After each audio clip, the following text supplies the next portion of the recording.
Bonjour à tous, nous nous retrouvons aujourd'hui pour une troisième interview du Summer Podcast Artisto. Nous accueillons Florent Minot qui va nous parler du coup de son métier en tant qu'archéologue. Donc bonjour à vous. Bonjour. Pour commencer, est-ce que vous pourriez vous présenter ? Florent Minot, je suis archéologue territorial chez Archéologie Alsace. Donc c'est un service qui dépend principalement de la collectivité européenne d'Alsace. Et on fait de l'archéologie préventive, donc du diagnostic jusqu'à la fouille. Quelles études vous avez fait exactement ? Du coup, moi j'ai fait un master en archéologie du territoire à Strasbourg et donc j'ai fait un mémoire sur le mobilier métallique fin du Moyen-Âge du site de Châtenois. Pourquoi est-ce que vous avez choisi cette voie-là exactement ? Qu'est-ce qui vous intéresse dans l'archéologie ? Alors moi à la base j'avais commencé plutôt des études d'histoire en fait et j'avais pris l'archéologie comme option quand j'étais en licence du coup. Mais ça m'avait plus plu que l'histoire finalement, du coup j'ai commencé à faire une double licence et après arrivé au moment du master, j'ai choisi de poursuivre plutôt sur l'archéologie parce que ça me permettait de m'orienter plus facilement vers des métiers de la recherche, alors que l'histoire pour devenir chercheur c'est quand même un petit peu plus bouché parce qu'il y a uniquement que des postes de chercheurs ou d'enseignants-chercheurs, alors qu'en archéologie justement, avec l'archéologie préventive on pouvait avoir des débouchés à des niveaux master sur des postes équivalents chercheurs. Vous avez dit que vous avez fait des recherches par rapport aux objets métalliques, c'est ça ? Ouais. Donc c'est votre spécialité ? Alors oui, c'est ma spécialité, on va dire, de base. Je mène encore régulièrement des études sur des lots de mobilier métallique issus de diverses fouilles. Mais après maintenant, comme je suis aussi responsable d'opération, je ne fais pas que des études de mobilier. La plupart de mon travail maintenant, ça consiste plutôt à diriger des opérations de fouilles d'archéologie et à rédiger les rapports derrière, et c'est pas uniquement autour du mobilier métallique. Concrètement, qu'est-ce que vous faites ? Quel est votre travail sur le chantier du coup ? Nous, en fait, en archéologie préventive, ça se découpe en deux phases. Donc on va avoir une phase de terrain où on fait les fouilles à proprement parler sur le terrain, et une phase de post-fouille qu'on appelle, donc qui consiste à la rédaction des rapports et qui se fait donc après. Il faut rassembler toutes les données, les différentes études des spécialistes, etc. Donc pour la phase de terrain, il y a deux types de terrain, on va dire en gros. Il y a ce qu'on appelle le diagnostic, donc on va venir sur un terrain concerné par un projet de réaménagement ou de construction, et on va devoir du coup faire des sondages pour évaluer le potentiel archéologique du sous-sol. Donc généralement on ne sait pas trop ce qu'on va trouver. Après, pour des terrains en centre-ville concernés un peu par des vestiges potentiels des périodes historiques, parfois on a un petit peu des indices en regardant un peu la cartographie ancienne d'époque moderne par exemple. Mais en gros on va vraiment essayer de faire des trous sur tout le terrain pour évaluer le potentiel de ce terrain et voir les éventuels vestiges, les caractériser et les dater. Et ensuite, il va y avoir une autre phase, la phase de diagnostic, où on va essayer de comprendre le potentiel archéologique d'une parcelle. Donc on va faire des sondages pour traiter à peu près 10% du terrain et pour pouvoir voir s'il y a des vestiges en sous-sol et pouvoir les caractériser et les dater. Donc savoir qu'est-ce que c'est comme type de vestige, de quand ça date et à quel point c'est conservé aussi, à quelle profondeur, etc. Et du coup, en fonction de notre rapport et du projet d'aménagement, là c'est la Direction régionale des affaires culturelles qui va lire notre rapport, qui va regarder un petit peu le projet d'aménagement, à quelle profondeur ça va, quel type de fondation ils vont faire, et pour voir aussi si du coup ces travaux risquent de détruire les vestiges archéologiques qu'on a retrouvés au moment du diagnostic.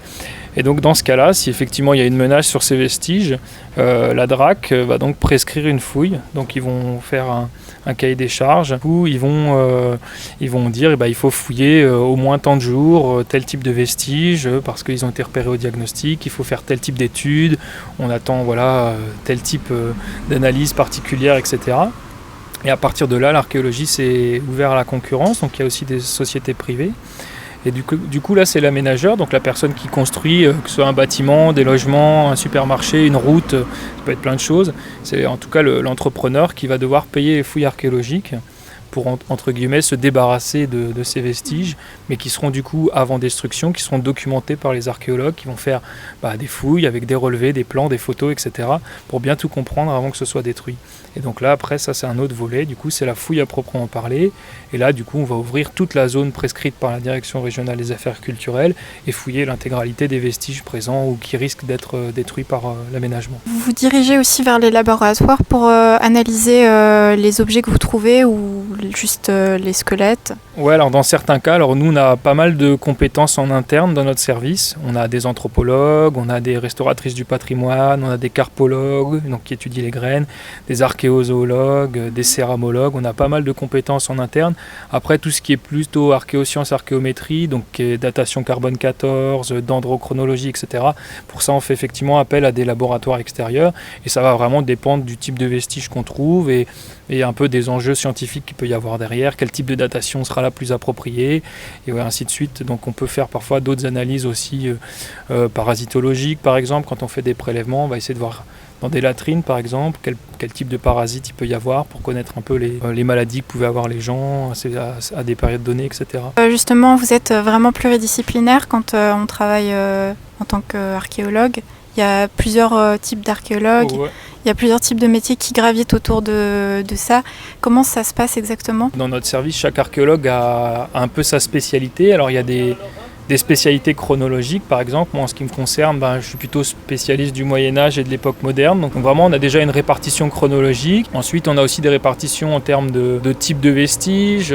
Moi, mon truc, c'est plutôt le sous-sol. Donc je vais plutôt me tourner vers les vestiges enfouis. Voilà.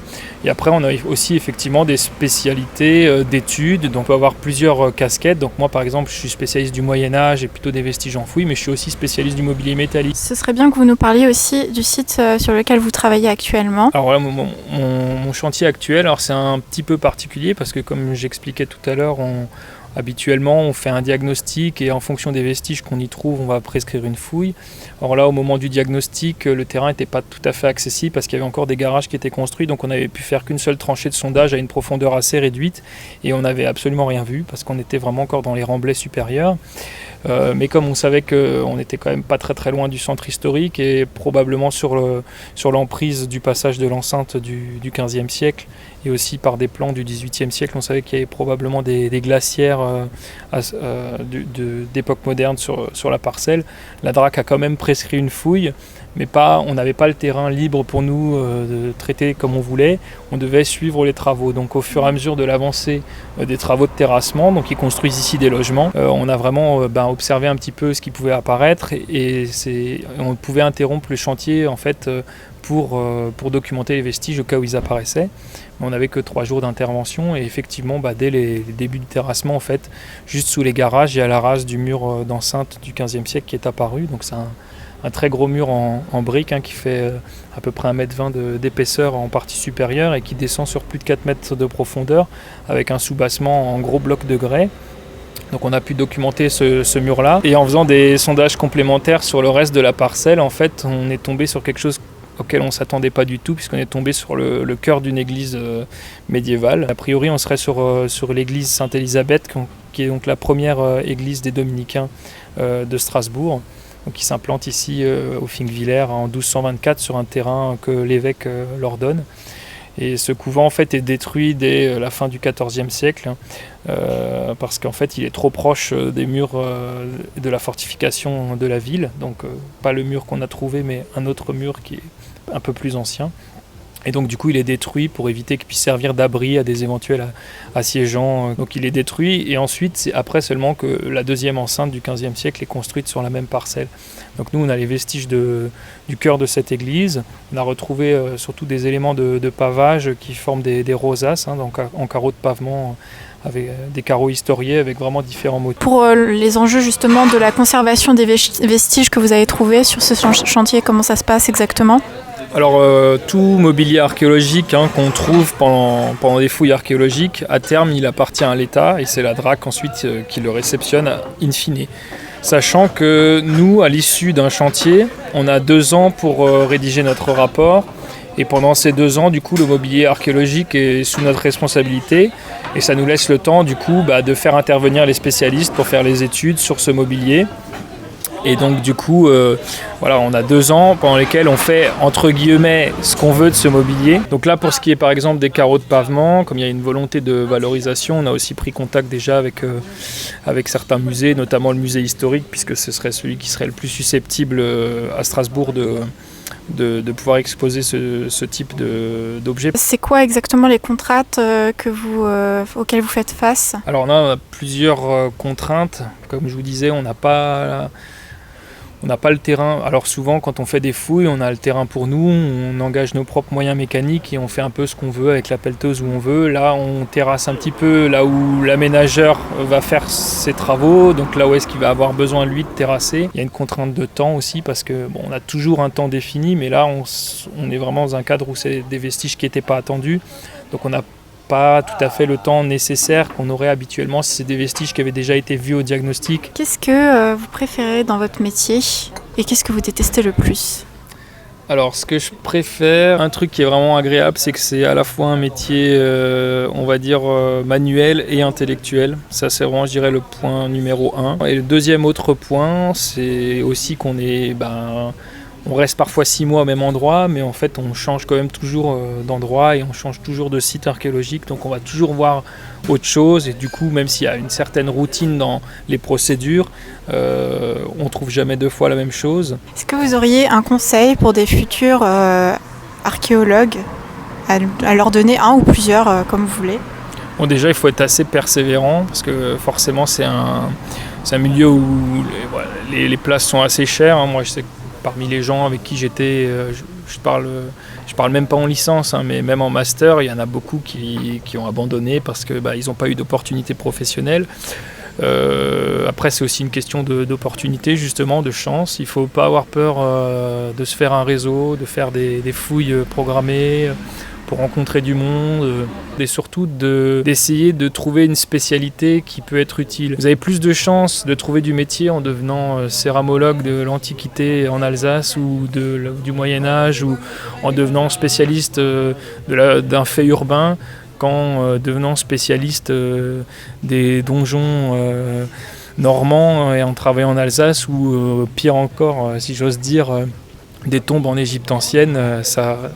Vous pourrez avoir vos chances, mais ça n'aidera pas. Il vaut mieux, si vous avez vraiment le souhait de pouvoir travailler en France, il vaut mieux s'orienter vers des choses que vous êtes susceptible de pouvoir mettre en valeur derrière dans un métier en France. Pour les personnes qui sont intéressées par l'archéologie, n'hésitez pas à vous rendre aux journées de l'archéologie qui ont lieu tous les ans au mois de juin. Merci pour votre écoute. On se retrouve très prochainement pour de nouvelles vidéos sur la chaîne Artisto. N'hésitez pas à nous suivre sur les réseaux sociaux, sur Instagram @journal_artisto et sur Facebook Artisto 2018.